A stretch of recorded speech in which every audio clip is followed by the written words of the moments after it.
সময় বিএনপির ভারপ্রাপ্ত চেয়ারম্যান দেশনায়ক তারেক রহমান একটি স্লোগান দিয়েছিলেন, সুদৃঢ় ঐক্যই রুখে দিতে পারে সকল ষড়যন্ত্র।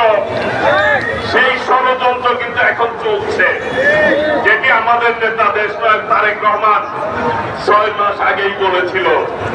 প্রিয় ভাইরা, সেই নেতা সম্পর্কে কিছু কিছু দল উল্টা পাল্টায় তানি কথা বলছেন। হিসাব করে কথা বলবেন।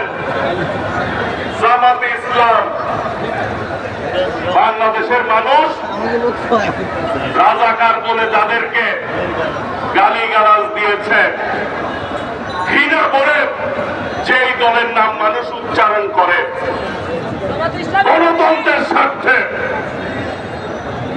আমাদের নেত্রী দেশটাকে বেগম খালেদা জিয়া, এই জামাতের অনেক দল বিএনপি কিন্তু কাঁধে নিয়েছে গণতন্ত্রের স্বার্থে। বিএনপির সাথে যখন ছিল 20-22 সিট পেয়েছে।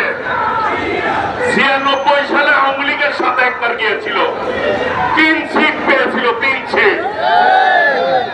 71 সালে তারা যে ভুল করেছে, জনগণের বিপক্ষ অবস্থান নিয়েছেন, অফিসিয়ালি কিন্তু তারা ক্ষমা প্রার্থনা করেছেন না? ক্ষমা চেয়েছেন, কারণ তারা ভুলের রাজনীতি করেন।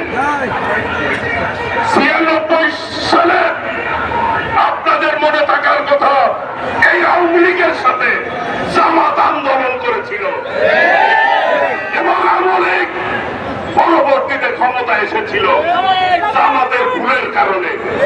তখন তারা সিট পেয়েছিল 3টা।